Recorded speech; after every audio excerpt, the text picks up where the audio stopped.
নমস্কার, কেমন আছেন সবাই? ইন্ডিয়ান এই ব্লগে আপনাদের স্বাগত জানাই। আজকে ভারী কাজ করব, তাই তাড়াতাড়ি করে বাড়ির সব কাজ আগে করে নিয়েছি। আজকে মেয়ের বাবারও সময় হয়েছে, তাই ব্ল্যাঙ্কেটটা ক্লিনিং করব।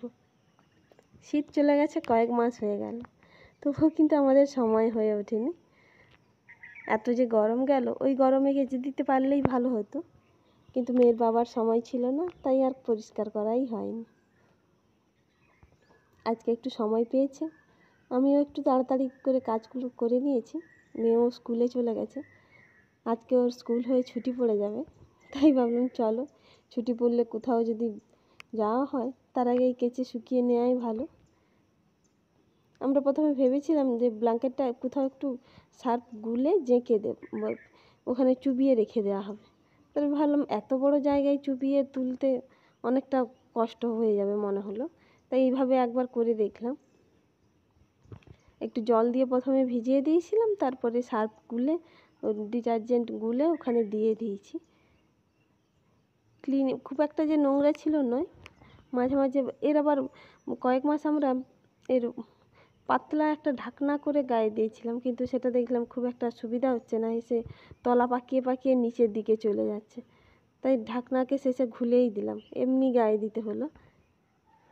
ঢাকনা দেওয়ার একটাই কারণ ছিল নোংরা হলে যাতে কাচতে পারি, যেহেতু ছোটো বাচ্চা আছে, এদিক ওদিক সবসময় তো আর খালি পায়ে সারা বাড়ি দৌড়ে বেড়ায়, বিছানায় ওঠে যখন তখন, তাই তো আর সবসময় কাচা যায় না। এটাই আমরা একবারই কাচলাম, মাঝে আর কোনো দিনও কাচিনি। কেচে একবারই রোদ দিয়ে শুকানো হবে।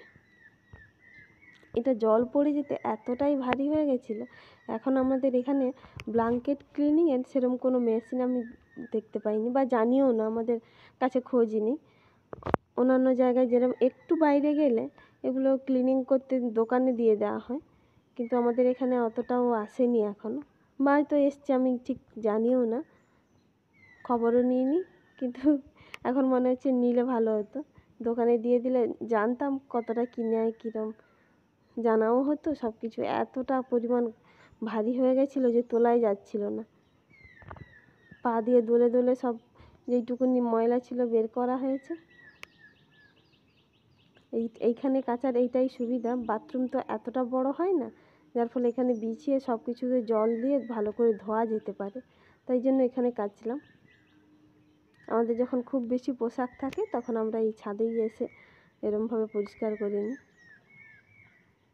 এটাকে প্রথমে এরম করে ধুয়ে পেতে জল দিয়ে দিচ্ছি, আবার একটু এইভাবে কোণ থেকে মুড়ে গেলাম, দেখলাম একটু নোংরা যে জলটা থাকে ওইটা বেরিয়ে চলে যায়, তো এইভাবে মুড়ে দিলাম।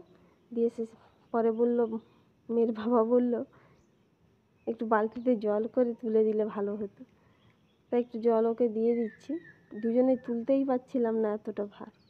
এটা ডবল ব্ল্যাঙ্কেট ছিল, তো সিঙ্গেলগুলো হলে অতটা মনে হয়, এমন জানি না, এতটা ভারী হয় না বোধ হয়। এখন মনে হচ্ছে সিঙ্গেলই নিলে ভালো হতো, কী আর করা যাবে। এইভাবে ক্লিনিং করে দেখতে পারেন। কষ্ট তো আছেই, যে কোনো জিনিসের এই সব জিনিস পরিষ্কার করতে অনেকটাই খাটনি লাগে। আমরা প্রথমে এরকম বালতিতে ধুয়ে নিয়েছিলাম, দিয়ে ওই দেয়ালে তুলে দিয়ে জল ঝেঁট দিয়ে মিলে দিয়েছিলাম, আর কিছু করতে পারিনি। দেখলাম অনেকটাই ভালোই পরিষ্কার হয়ে গেছে। এবারে এইটা তোলারই সব থেকে বড় কষ্ট।